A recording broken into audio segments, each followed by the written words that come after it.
You've just entered the law offices of Quibble, Squabble, and Bicker. If you've come for actual legal advice, you need to turn right around, honey. You need to get out of here, 'cause you ain't gonna get none of that.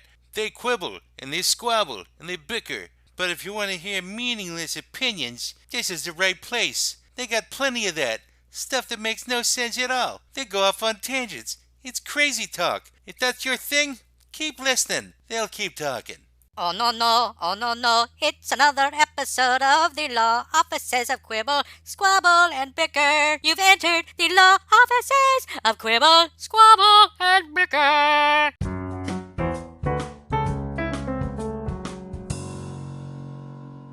Yay! Welcome back to another episode of the Law Offices of Quibble, Squabble, and Bicker on this June 5th, 2021.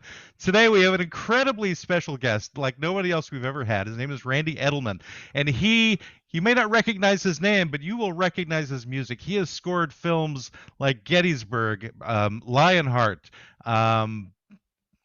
Kindergarten Cop, Ghostbusters 2, Twins, goes on. He received a Golden Globe and BAFTA nominations for The Last of the Mohicans and got a double platinum album out of that as well. And today, hopefully, he'll have the opportunity to also help us as a fake guest attorney to deal with our client when rock and roll became Muzak. But that'll be later on. In the meantime, we want to talk to Randy about actually the fact that he's kind of going back to his roots by putting out pretty soon a new record. If you could say the name of your record again, because I don't want to mess it up. Hard. Well, the simple name is Coming Out the Other Side. Okay. You know, it's kind of like about when we're all going to be let out, which is just about now of our houses from being locked up. But the other name is called Grab Your Hat, Put Your Best Suit On. That's the title I like. And when is that coming out? It's like coming out in a couple of weeks. Okay, great. Oh, good. That's good news. It's a very I really like it. I did everything myself, so it's totally the antithesis of the large orchestral medium that I've been working in for many years, after the whole songwriting thing. Right. So back in your early days, you started out as essentially a singer-songwriter in the early mid-'70s. No? Absolutely wrong. Right. I'm absolutely wrong. Ignore what I just said. He is often. You are, and I know you are. I'm sure you are, being in that damn law office. But here, so what do we know about here, okay, you have made. Let me. I'll give you just a little history. You've made a mistake that lots of people who are much more knowledgeable than you, maybe, in this field have made.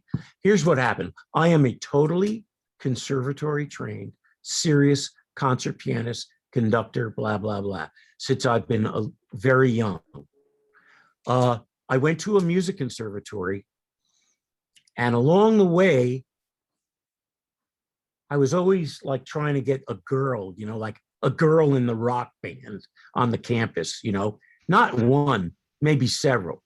So, of course, I said I was a songwriter. Ended up taking kids to the school to a studio in a garbage dump in Cincinnati, Ohio.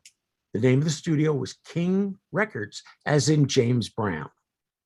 Okay, so James Brown sees me there, conducting these string players. And in those days, you had to go either, if you recorded in either Chicago or Nashville. What year was this approximately? I'm going to say 70. Okay. And anyway, so quite suddenly, I'm making this real short. I started getting calls to come down to King Records, Bobby Blue Bland, James, and do the charts. Interesting. And therein, I always loved all kinds of music. I wasn't just a classical musician, but therein started something which led to me going down, let's say, a little different path. So I went to New York after that, played on Broadway, conducted for very well-known singers, won't get into who they were. And while I was out on the road, I was very young. I couldn't get into the main rooms in Vegas where I was conducting because I was too young. I had to sign special papers. So you're still like a teenager? So I was what I want to say is, in that time, and I was kind of loving hearing this stuff I was listening to, these kind of singer-songwriters. Now, when I name a couple of them, you'll say, like, did you ever hear the first James Taylor album? You're probably going to think you did, but that wasn't. The first one he did was for Paul McCartney. It was for Apple Records. And it had an orchestral component to it. Elton John's one of his first albums. Remember, it had those big, beautiful string parts and all that. That's what I sort of hooked into. You know, I was saying, I can do that. But it also meant, yeah, you can write string parts. You got to be able to sing and write songs. Well, at that time, if you could carry a tune and, you know, write a decent melody, you could get a fucking record deal, which that's how quick that happened to me. And I became a singer-songwriter. Is that what they With called all them? this history. Is that what they got called them lots at the of time? girls. Oh, yeah. Well, that's a whole other, that's another episode of the pickle or whatever you're, you know. No, anyway, so I'm sorry to go on like that, but I quickly, right. So when you said I come out of, so people thought, because I did many albums without having my own hit record until they happened in England. And people, so they thought when I started scoring films, which was years later, that I came out of that pop background because they knew about my songs that I'd written for other artists and stuff. But in fact, I came out of a very serious background. And now that I've corrected you, which I shouldn't have done, because it's your show, not mine. No, Okay. no, this is perfect. This is Okay. the nature of the show. I can be corrected. I can Okay. be insulted. So yeah. Disciplined. Yeah. So I suddenly, Spanked. did started doing these albums of my own, and each one had, I mean, the albums and the people on those albums, you know, the stories go on for days. But the first album that I did, which I signed my name to, like a, you know, one of these form contracts for a small record company. There was a brother and sister act at the time. They were the only people, the music business had obviously changed. You mentioned something about Muzak to rock and roll. So the music business had changed. Anybody selling any records, obviously, were people that wrote their own stuff. But there was one group called the Carpenters. Okay. They were, when they were happening, they were huge. They were like so far off what was happening as you could be. However, they were selling lots of records. They heard my album, freaked out, recorded the songs, and took me out on tour as their opening act. This is a person who's never, ever sung in his life. Wait, didn't you sing on your own album though? No, that's it. I sang the. So you never sang in you never sang in public before? Never. Wow. Went out. Yeah, 15,000 people a night. Holy shit. Yeah, and then yeah, I mean, lots of, you know, you're talking about huge stuff, and then in the middle of that tour, I get a call. Well, you don't have to be in Pittsburgh for another week. So this is like the William Morris agency at the time. There's someone else who we're sending you to be with, and that was a guy named by the name of Frank Zappa and the Mothers of Invention. Now, so then I went right there. Now, would you say you better adjust your fucking show, right? Well, guess what? I don't have a show. I only know the 10 songs on my album, the 10 love songs from my girlfriend dumping me. So anyway, so therein starts a kind of interesting time with me as a recording artist. That's like the sacred and the profane going from Carpenters to Zappa. Yeah. What Yeah. And when after I did the first thing with Zappa, I literally ran out of there. That's a great story about a revolving stage at a place called the Celebrity Theater in Phoenix. And it has a revolving stage, but I didn't know it was revolving because you can imagine the people were throwing shit at me. I never looked up. Like literal, like from horses like and stuff? Or? So when I got up to walk from the piano back to the way I came in, I was no longer there. I was turned. So I walked into the audience, got a hot dog, and basically left town. So you didn't even talk to Zappa afterwards or anything? Not after, no. Never got any feedback? Never. Yeah, I did. 2 days later, they call. They loved it. You're back on Friday in Dallas. I said, you're kidding me. You know what? I was easy. I was a guy at a piano. They didn't give a fuck, who they, So And this anyway, time the stage will be underwater and there'll be sharks. well, yeah. Anyway, so that was my, and then I did this stuff for a while, and then suddenly, after, doing some of those albums, I had these big hit records in England. I mean, big pop singles. And so that's sort of, I had this funny kind of life. And that's all before, scoring the films, getting into that.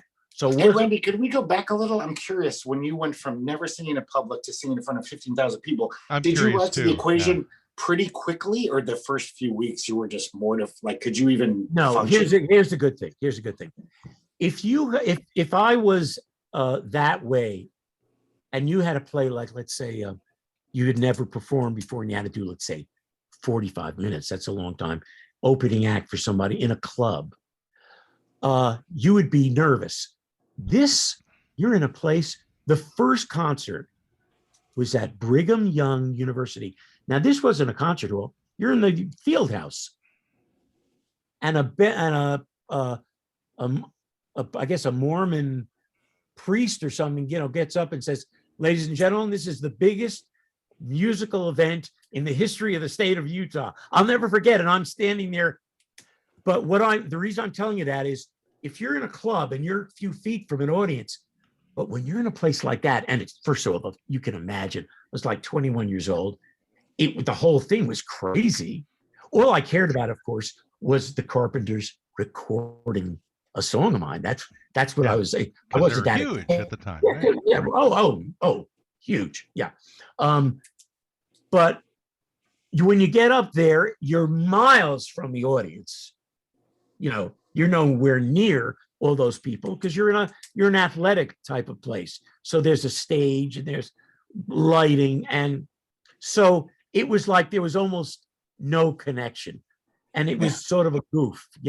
The only thing is I had no clothes, and I had bought a turtleneck sweater. I was going to say you performed naked. I had gone out, in other words, to buy a uniform for my act, and I picked a turtleneck sweater. It was sort of the winter. It was Arizona. I was just starting to live in California. Well, when those lights hit me with that woolen sweater and corduroy pants, I don't even want to tell you. I was swimming in sweat. Corduroys, I remember them well. And you probably already had nervous sweat in the first place. Oh my God, yeah. But what I'm saying is it's sort of a goof in that setting. Put me in a club in front of 50 people. Yes, I would have been more nervous. When you can see their faces, actually. I could see no faces. All I could see was sweat, lights, and my hands literally swimming because the piano keys were so wet because they were so wet. Did you get voice training when you were at the conservatorium? It's like, how did you know you could sing well? Oh my God! On an album? Yes. Okay. I minored in voice, but the answer to your question, no, Yeah. that wasn't. If you can sing, you can. If you have a feeling, it's just like songwriting. Songwriting has nothing to do with musicianship at all. You can be a great musician, but if you don't have that kind of heart, that kind of feeling to write a song, it's not something you can learn. So singing, being able to sing. Now listen, singing your own material is different, especially when you've never sung before. You can pull that off. Look at the people, the different voices, great voices that you would say, do they have a good voice? No, you'd say Johnny Cash sounds like Johnny Cash, or Right. You know what I'm saying. It's Right. a different, you're singing your own thing. So, that wasn't too much of a problem, but it was as far as somebody who was a kid who was a serious musician who had like a plan. This was never in my plan. I was going to be some kind of concert pianist or orchestral conductor or accompanist, that kind of thing. But you decided you wanted to get chicks, and so that's when everything got Chicks derailed. were the key. And then I wrote all those, big romantic songs. Like when I wrote, when I was talking to you about titles, even though this new thing now goes way back, I wrote a song It was called Weekend in New England. And they said, you got to change the title. Barry Manilow was going to record it. That's a long story. Anyway, it was a huge #1 record for Barry Manilow.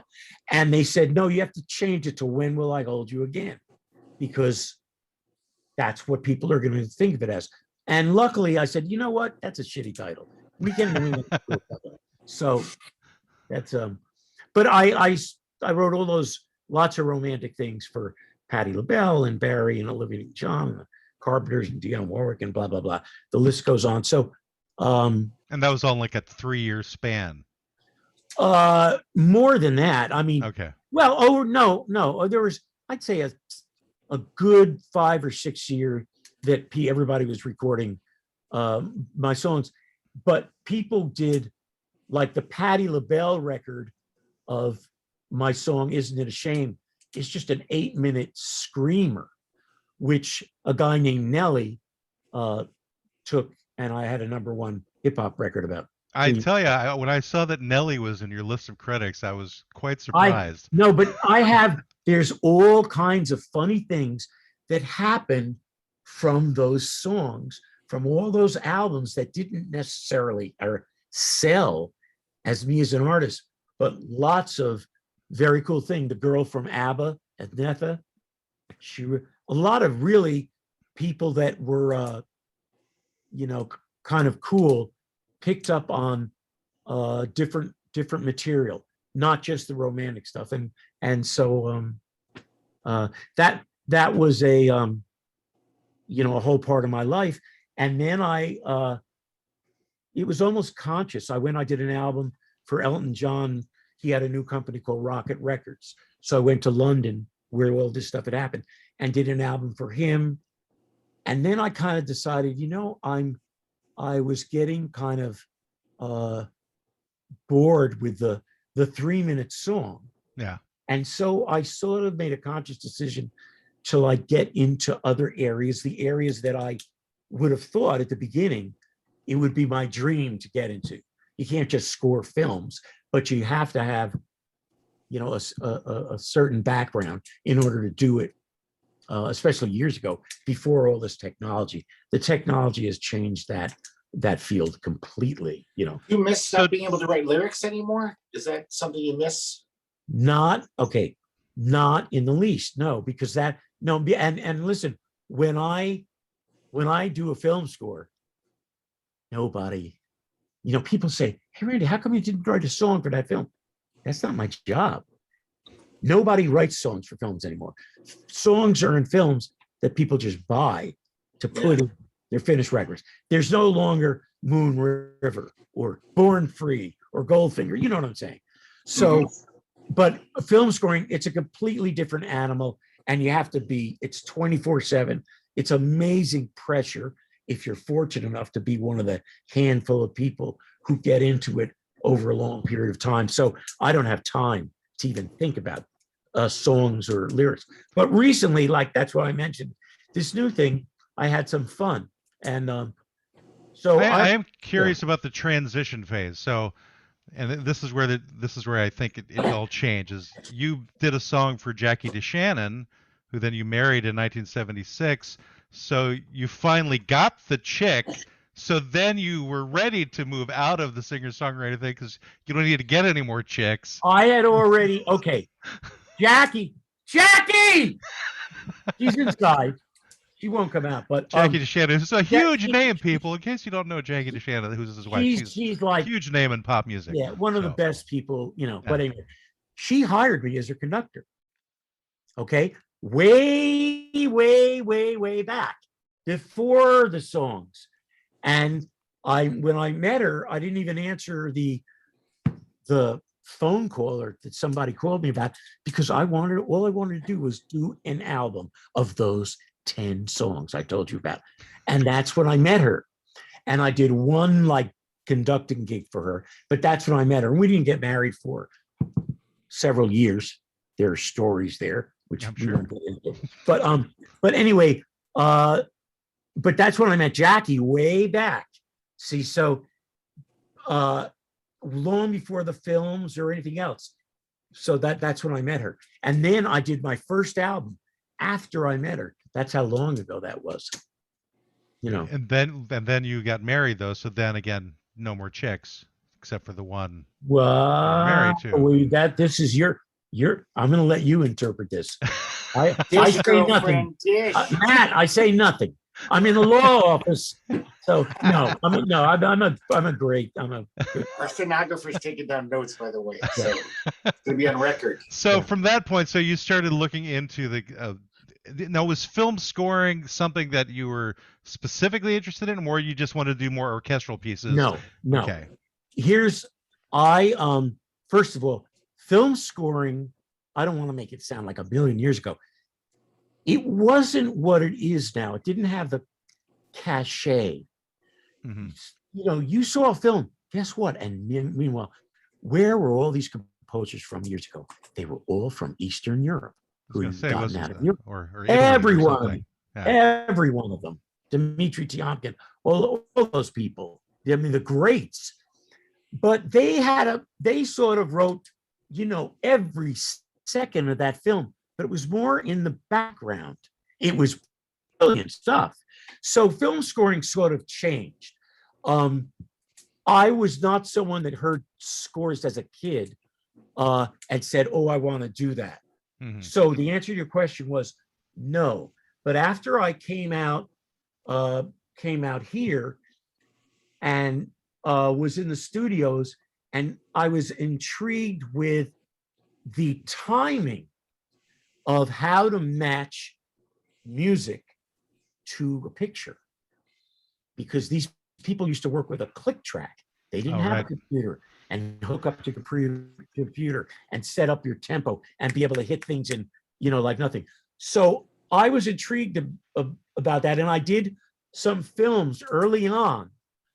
And all I learned was this is serious shit. It's hard work. You got to be really on your game. There's 50 guys waiting around the corner for you to be fired, you know, which is still really the case, you know, 50 maybe, you know, who are more qualified than you are. And I was very young at the time, but I appreciated the musicality and the art of it. And, but I learned it was hard. So what I decided to do is I'm going to stick with the songwriting, making albums for a while. You know what I mean? So even though I had started doing some scoring and TV stuff, I stuck with it for a longer period than I might have. And then I kind of switched into doing some television, like a show called MacGyver, you know, the original MacGyver, that had a zillion minutes of music in it that was impossible, you know, just because you had to write the scores overnight. They wanted it to be like Indiana Jones. Well, that's all fine. Give me a couple of weeks to sound like John Williams. I get what you want, but I only have to tomorrow at 3:00. So it was a real challenge. So I kind of got my feet wet doing stuff. And then, you know, I did many different kinds of things until you always have to have a connection. And my connection was really weird. There was a very, very big director at the time named Ivan Reitman. Oh, you know him from Meatballs and Stripes and Ghostbusters. So, and he was doing a film, and I had done a small film with that he was the executive producer on. I never even met him.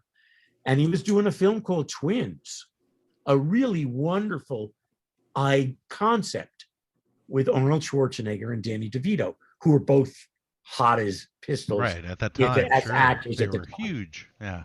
Huge. And I was, after doing all these different things, all these years, it was an odd situation. I mean, I'm talking to you now, you know, in hindsight, that was a very odd thing for me to be thrown into a situation. The situation was the great French film composer, Georges Delerue, was hired to do Twins. And I wasn't around at the time, but I wasn't there. They foresaw a problem. They thought Danny DeVito should have a different feel. You know, now it sounds like, oh, that's an obvious thing. The Yeah. music, but it wasn't so obvious. So I was brought in to write a couple of cues, which I was, you know, at the time, more than happy to. Don't even put my name on it. You know, this was a big, anyway, the long story short is that I came in and met this guy who was a tyrant. Elmer Bernstein had done all these, well, Elmer Bernstein had done fantastic stuff, but he had another career when he met Ivan Reitman and did Stripes, Meatballs, Animal House that Ivan produced, and Ghostbusters. And Elmer, like they evidently on that Ghostbusters, they just tore each other apart. So I came into that situation and they gave me a few cues, and it ended up that I ended up with most of the score. Do you approach comedies different than dramatic works? I mean, in other words, is there a different mindset, or it's all kind of? No. Okay. Here's what I do. Because, well, what happened to me was, so that was my little click in. Then I did Ghostbusters 2 and Kindergarten Cop, but that's how I met Ivan. Mm-hmm. And Ivan was a tough guy. I could tell you many serious directors, serious directors of serious drama who are a riot. But Ivan Reitman is not that. Ivan Reitman is kind of a serious guy. And I'd say this now if you were sitting here, who makes these, you know, comedies. So he was a tough taskmaster. This was not fun and games. Meanwhile, I was suddenly doing these big movies. You know, this is like, this doesn't happen. So like the 80s was your heyday. No. This was almost 90.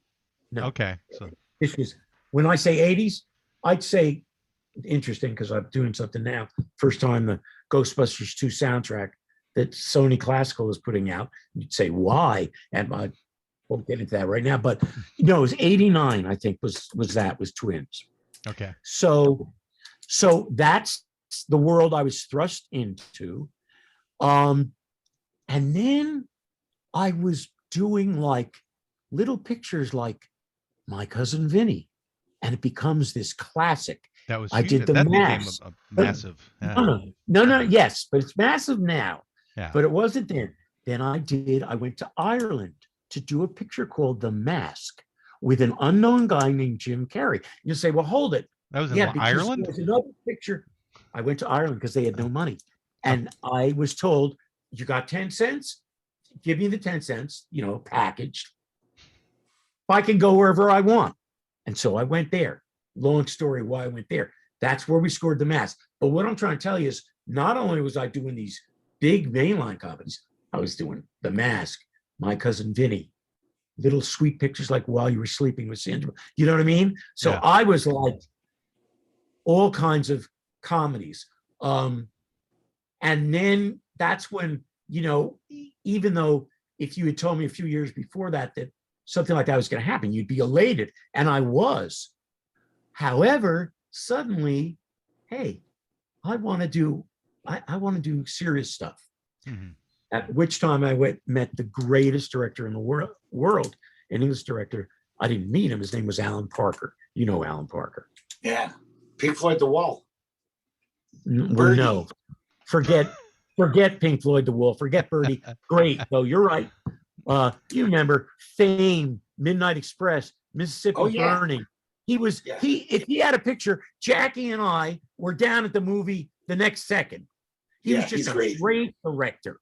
He never, I'm going to say he never got to do, he did, but he passed away a couple of months ago, I think. And he had a picture he had written about the Japanese internment camps in World War II called Come See the Paradise. Oh, yeah. I had as much, which is a picture you must see if you haven't seen it. I've seen it. I had as much business doing the score to an Alan Parker picture coming off like an 8-time Academy Award nominated picture, Mississippi Burning, as well. Of course I did, but I didn't have. And then one thing led to another, and I got that movie.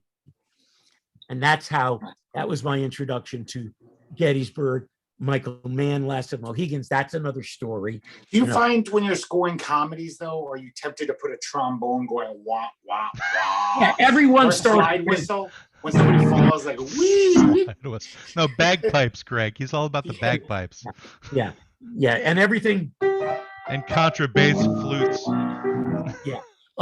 But anyway, so to answer, I think, in Matt's question a while ago, I don't approach it differently. I approach it with the same seriousness as I'd approach any scene. If it's because in my comedies, if you listen to my the soundtracks to my comedies, half of it, it's not funny at all. Because, in these comedies, whether it was an action comedy, a romantic comedy, a period comedy, there's all kinds of serious aspects in order to make the comedy work. Or like The Mask, great example. Very, very dark score I wrote to that. I didn't write a comedy score to The Mask. I wrote a very dark score, really dark. I always thought the challenging thing of being a soundtrack composer is that you might write a great riff that you love for a scene, but then when it's shown, you realize, it takes you out of the scene a little. It's a little too dramatic. Maybe it's a little too catchy. Do you find that a lot? You have to be almost censoring your best ideas? Well, you know what? The answer to that is you're so censored by the director and the people involved that you go through what you were just talking about right here, because they come by and they're all over you. So I don't find in the end that what you find is that you write these scores, they're all the same in that whether you write them in 3 weeks or 3 months, it's a complete 24/7 focus. You live the thing, you're the character. If it comedy, drama, period film. And what happens is, in the end, the reality is you hope that the music ends up being used where you had intended it to be used. Now you'll say, boy, that's not a very good comprehension of the use of the music. Because they screw around with it so much. The famous story about Leonard Bernstein, he did one score on the waterfront. His friend Aaron Copland had done lots of scores. He said, this is something great, you got to do it. They screwed around with the music. He never wrote another score. He wrote musicals like West Side Story, blah, blah, blah. But he would never do it again because they fucked with his music. They took this piece here and they put it over here.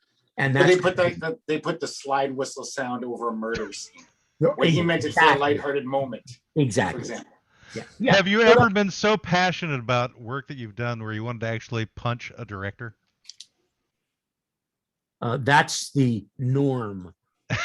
That's every day. No, you know what? I'll tell you something that I only learned after many years, and people, they don't understand this.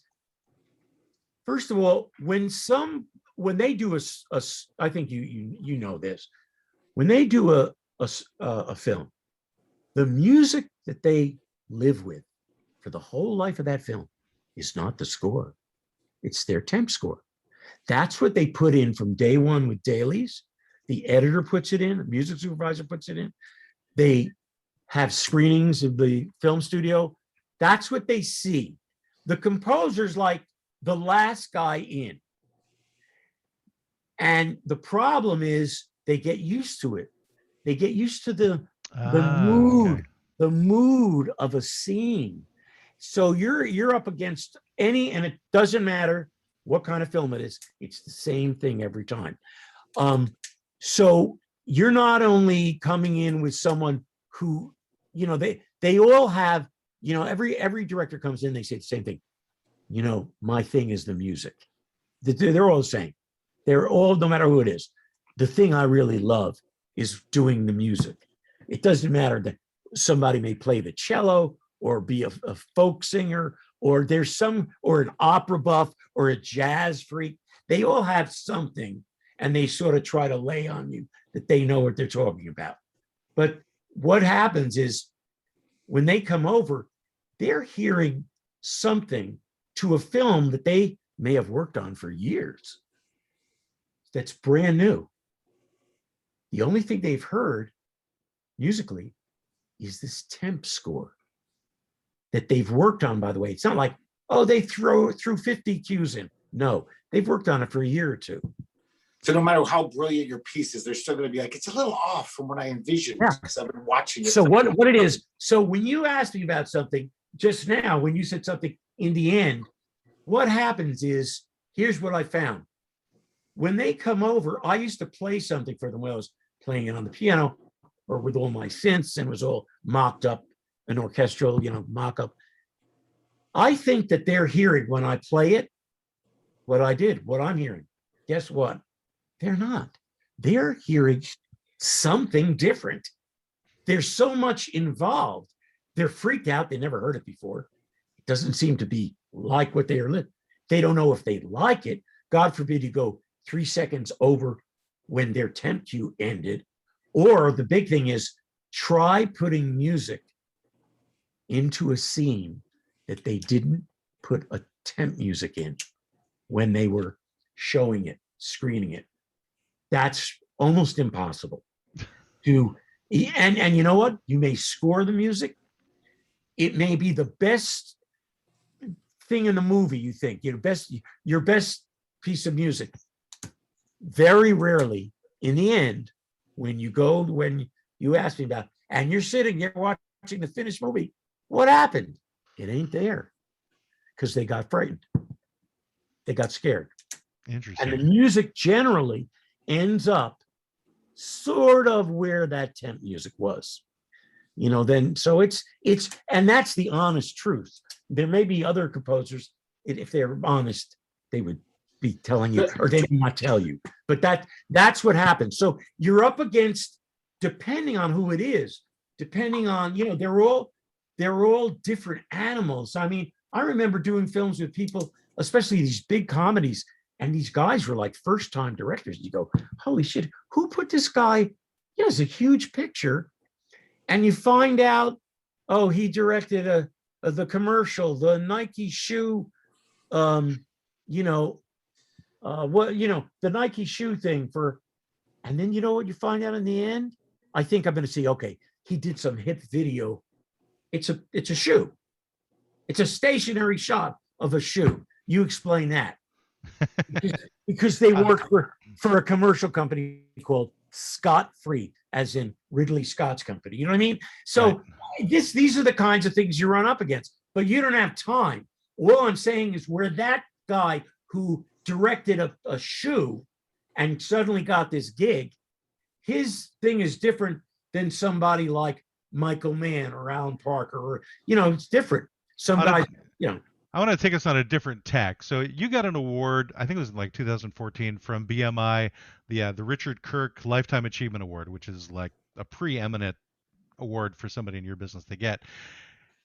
That being the case, that means that you are a hero for many, many people, I would assume. That people look up to you and go, I want to be like Randy Edelman one day and score what he's done. Who are your heroes in the business? My heroes, unless they all are okay. No. I'll tell you about people who I've learned, because as I told you, I didn't grow up. There are people, who know every score, who aren't even musicians. They were just into that. I wasn't. But whenever I saw a Hitchcock film, I heard something really interesting. That was a guy by the name of Bernard Herrmann. Alfred Newman was great. Dmitri Tiomkin was great. I love Elmer Bernstein's early scores, The Man with the Golden Arm and To Kill a Mockingbird. These are the guys that I liked, but I didn't study them because it's different now. I have to laugh. Every university, I'm not talking about music departments of universities, they have like people major in film scoring. That's like, you better get your musical chops down first, then decide you want to do that. If you don't have people major in Lord of the Rings these days too. There's just very interesting majors going on. Yeah, yes, it's real. But I didn't do that. I learned in the streets, basically, meaning I just learned different musical things as I went along, and somehow they played into me doing this. Just making albums and being in the studio was a good background to have for film scoring, especially some of those comedies that I have to write. I mean, for example, something like My Cousin Vinny, it's not really a quote film score. It's a Southern rock and roll kind of thing, you know? Yeah. So, you know, or Eddie Murphy films or stuff like that. I could do that because I had a kind of record background. When you say you learned in the streets, you just gave me this visual of guys and like gangs of guys with miniature keyboards fighting each other in the street. Like West Side Story, but music instead of dancing. That's right. They all have like the guitars or something. Hey, boy. Yeah. But you know, maybe this is a good time to move into our client for today, which is when rock and roll became Muzak. And for those of you out there who don't know Muzak, I may have been, you know. I was going to say, you might be instrumental in that. You may have. Well, I would no, but I did things that are certainly turned into some Muzak-y kind of thing. Well, for those of you who don't know, Muzak was a company that created essentially music for elevators. So whenever you hear la la la la type of stuff, and doctors' offices. Yeah, right, I mean, I stores. think people give that, it gets a bad rap, but I don't think they created it for they created it for music to be played in stores, in elevators, in doctors' offices. Well, you know.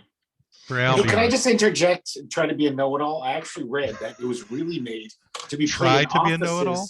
Because he did a scientific study that said a certain kind of like mellow music that's not too engaging makes people more productive. And originally it was for office buildings, and the workers would hear it and then be more productive by having their minds a little distracted, but not too distracted by very bland music. Well, there's a lot of marketing studies that have been done to show like how long people will stay in a store or a restaurant or what have you. Like some of them, they want to get them out faster. Some they want to keep them there longer. But what's kind of happened is that you've started recognizing there isn't this weird, bland music going on in those places anymore. It's now rock music. They're playing, what are they playing? The music that when you grew up, was on the radio. That's what's there. And now that's old music. You know, an 8-year-old kid, it's like, hey, it's all that stuff that we used to listen to. I'm not putting you in my category, but that's all, it's period music. It's like big band music. And then they was rock and roll. I mean, when kids listen to hear an Elvis record or something, it's a very stylized thing. It's 50s, certain chord changes. It's that kind of music. So now kids are obviously, they hear a completely different sound, and anything else that has melody or something done in a certain style, that's like period. That's 80s, 70s, you know, whatever. It's a real sign of getting older is when you realize that, like, when I was growing up in the 70s, Elvis Presley seemed like a dinosaur. Like that came out in the Victorian age. And now I realize that 30 years ago from now, Nirvana's first album came out. And you know what I mean? I bought that as an adult, and it's like, that's even longer than Elvis. But when kids hear the sound of Nirvana, it's like, it's a certain period, you know, and then something else happens. So it's just, it moves on, the music moves on, and, you know, in different flavors, but it just starts something else. And it's always something that people are completely shocked. The shock when they saw Elvis Presley on the Tommy Dorsey show in front of that big band, or the shock seeing the Beatles, they're just shocked, but it's something different. And recently, with the shock of Cardi B and Megan Thee Stallion basically having sex on the Grammy stage. I know, yeah. So, but they were shocked. Yeah, I was offended. Yeah. Well, of course you would be. You can imagine. It always freaks me out. You're not one of the kids today. People watching that stuff are like, holy shit. Did you just call him Boomer, Greg? Yeah, I did. Call me a Boomer. That's a put down now, apparently. The kids really think Gen Xers, we're all terrible. We're deplorables. Yeah, I know. They all hate us. So what are you bickering about in the law office right now? Well, we're not actually we're not lawyers. We're fake lawyers. The main guy just to clear that up for anybody coming onto this for the first time. The main guy who bickers isn't here. He's the squabbling. No, actually, Greg, you and I do more of the bickering. He does the squabbling. Yeah, he gets full on brawl. Oh, that's right. Where's the other guy? Well, he actually has a marketing company, and he's dealing with lawyers this weekend. Oh, God. He had a conference. Most of his clients are lawyers, and so he's basically addressing those. We were expecting him, but then last week he's like, "Oh, I can't do it." But yeah, if you want to actually meet him, we're doing an anniversary show on June 23rd, and we'll be happy to give you an award if you want to come on for 2 or 3 Give me minutes. an award. Yeah, it's the first annual Quibblies. Yes, this is the Quibbly. Greg came up with the name. Yeah, give me some kind of. If you want to name your award, we'll give you that too. So. Yeah. Let me think about it in the meantime, and I'll get back. I'll get back to you guys. Yeah, it'll be a live. We'll be live streaming. That'll be our first live stream too. So that should be a clusterfuck. We can figure it out. Exactly. It'll be whatever it happens to be. Best hair, possibly. You could get that award because yours is certainly. Yeah. Mine is quite thin compared to yours. No, mine's still there. Everybody doesn't know. I did want to bring back great composers. I was thinking of Sergio Leone, and it seems like it's that Muzak thing where Sergio Leone wasn't a composer. No, you mean you're talking about Morricone. Thank you. Ennio Morricone. Greg says he's a paisan. Greg always says he put the "g" in Google, and often his facts are wrong. No, I knew I was wrong. I didn't argue with you about it. I just had a slip. I had a brain fart. But like Clint Eastwood made great scores as well. His stuff is very Marconi's stuff is very catchy and stuff. But sometimes I notice I love Sergio Leone movies. It takes you out of the movie. It's a little too engaging. So I can think about this bombastic thing he's doing. Yeah, but a lot of stuff he did wasn't that, but a lot of stuff he did was, and yes, but it's original and unique, and it gave those things a certain style, and I mean it was great. But he's a great composer. He wrote so much music you can't even imagine. I once went to visit him in Rome. His exercise was marching up the steps to his studio at his place in Rome. But he was I can't even tell you, he did so many movies. I mean, just over the years. But he was great, and he loved it. He's just completely, that was his life. That's kind of like what I would want to hear in an elevator, though, Greg, is I want to hear the theme from Good, the Bad, and the Ugly. That would make the elevator ride a lot more entertaining. Or the Psycho theme by Bernard Herrmann.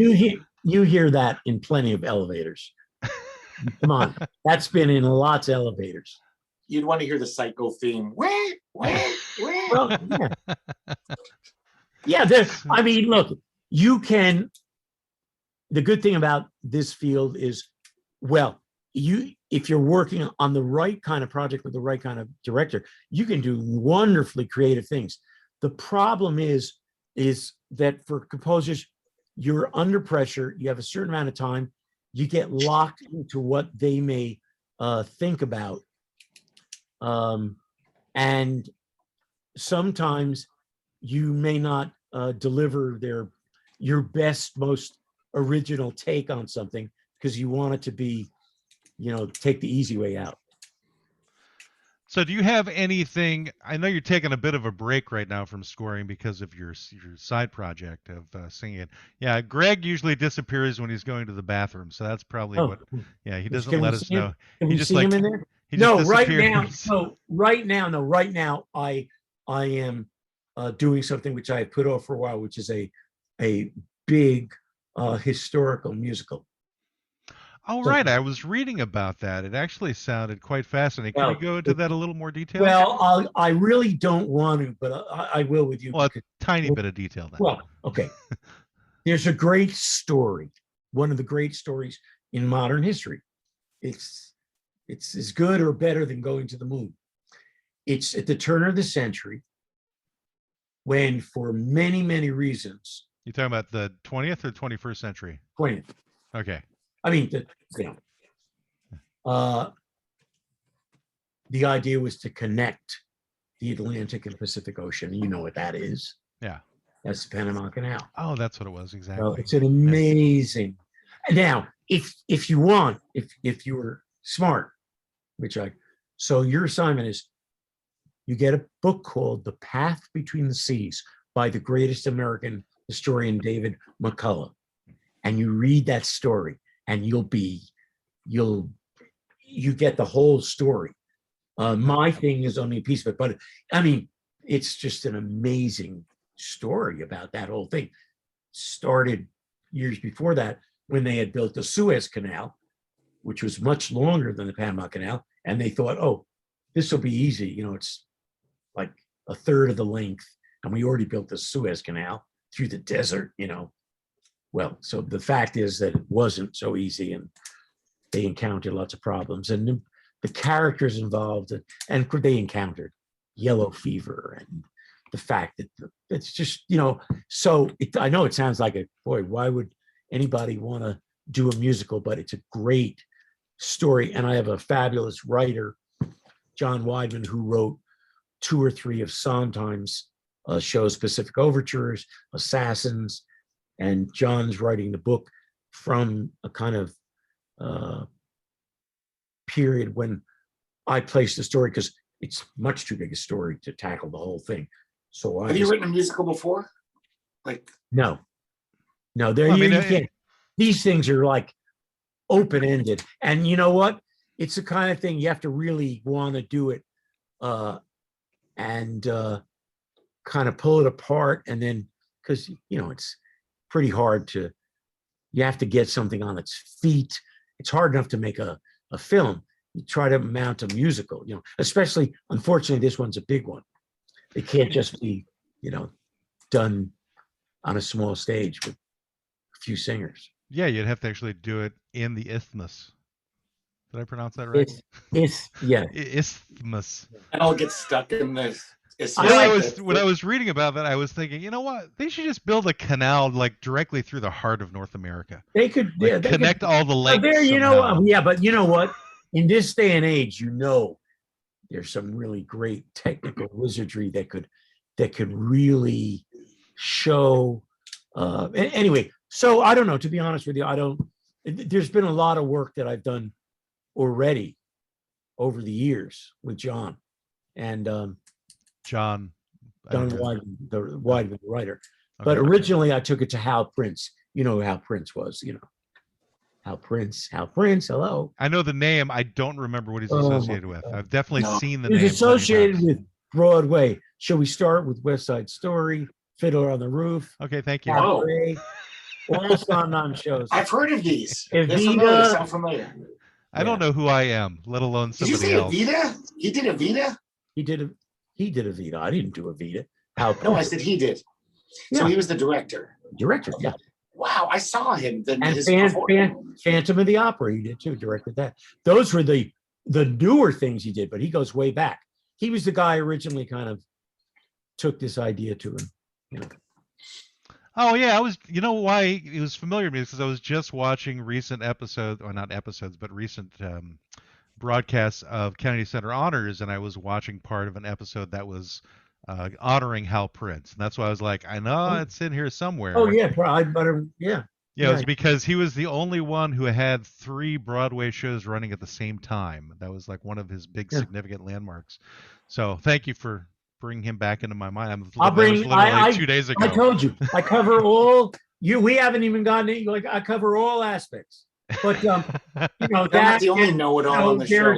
And things now also, you know, just as far as film scoring, it's different now, because now suddenly you've got people are watching this stuff on Netflix, and so you do things like last year I did, if you believe this, the Backdraft sequel. You probably didn't even know there was a sequel to Backdraft. Remember Backdraft? Yeah, it was a decent movie. I didn't know there was a sequel. Yeah. It's Front Draft. So there's but there's all kinds of things going on. So it's an interesting. Things are changing all the time. Well, especially, I mean, do you have a lot more opportunities now because there's so many different mediums to put music on? Yeah, there is. But what's interesting to me, and I always like, is and then we can get off it or leave, or is that it's interesting to have certain things that I've done. Like right now, one of my big things is this. Ghostbusters 2 Side A. We can't see all of it, just half of it. You don't have to. Okay. Here's the thing. But this is, and I love stuff like this. when I did way back when I was just starting to do the big pictures, and I did Ghostbusters 2, that was a really good sequel. A good sequel being same writers, same stars, same directors. So, but it had been years since the first one because everybody wanted too much money. So, they couldn't make it right after the first Ghostbusters. That happens a lot. And most of the time, it's happened with a few of pictures I've done, and they don't even make the picture. Okay. But when I did that score, which was a huge orchestra score, everybody in the world, of course, wanted to write a song. Because what do you remember from the first Ghostbusters, which had a great score by Elmer Bernstein? Like they remember the song, right? A crappy song by Ray Parker Jr. Right. Piece of shit. That was right. And it's stolen, by the way, but we won't get into that. Well, Huey Lewis got into it, so that's fine. Oh yeah. I'm Huey Lewis, and you've just seen the news. Anyway, thank you for that pun. It belongs. Yeah. Well, he was wearing my jacket that I gave him when I heard that for the first time. I'm Huey Lewis, and you've just seen the news. And meanwhile, I said, "Hey, give me back my jacket." Anyway, okay. Okay, so let me just get back to the Ghostbusters thing. So everybody, now 5 years later, it wasn't that everybody wrote a song because everybody wanted the song.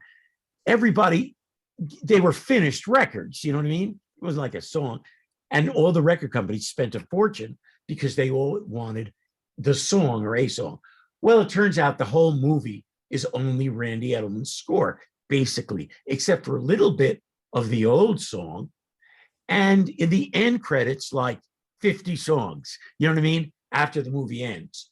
Okay, not 50. They wrote 50 and recorded 50. They cut it down to 8. So the movie comes out, soundtrack comes out.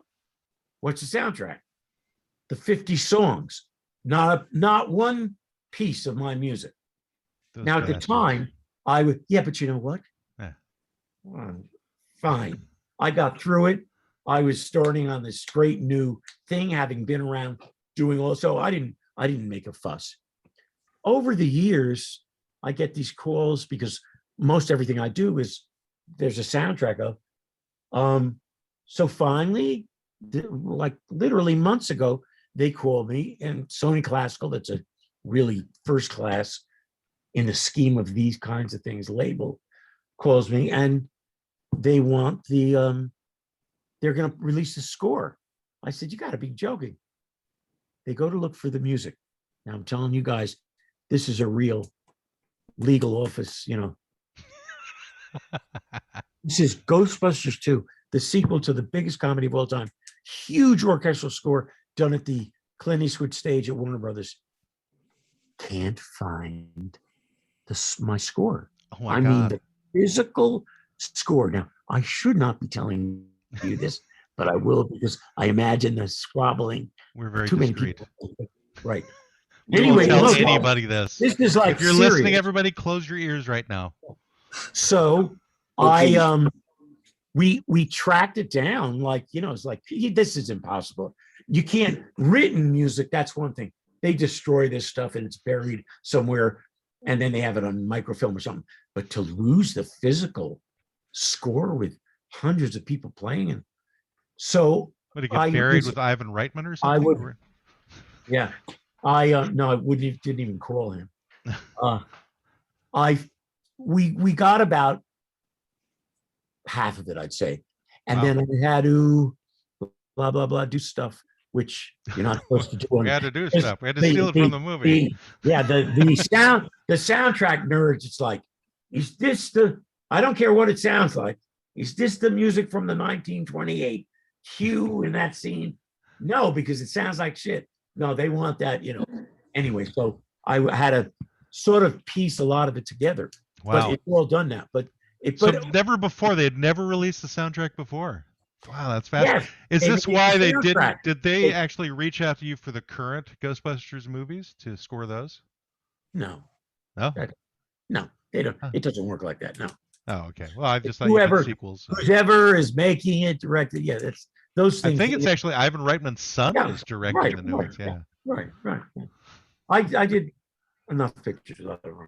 Damn ingrates. All right, so No. Hey, guess what? As we speak here, all 6 of those movies that I did with Ivan Reitman, they're going right now. Korea, Iceland, Brazil, right now they're on all over the world. So thank you very much. I think the real question I want to ask you, have you ever been in an elevator? Yeah. I want to ask you if you've ever been in an elevator or waiting room and one of your songs was Muzak and you heard it and said, there's my song, Muzak style. No. There is no any music anymore. Yes, a million times, but it's not Muzak.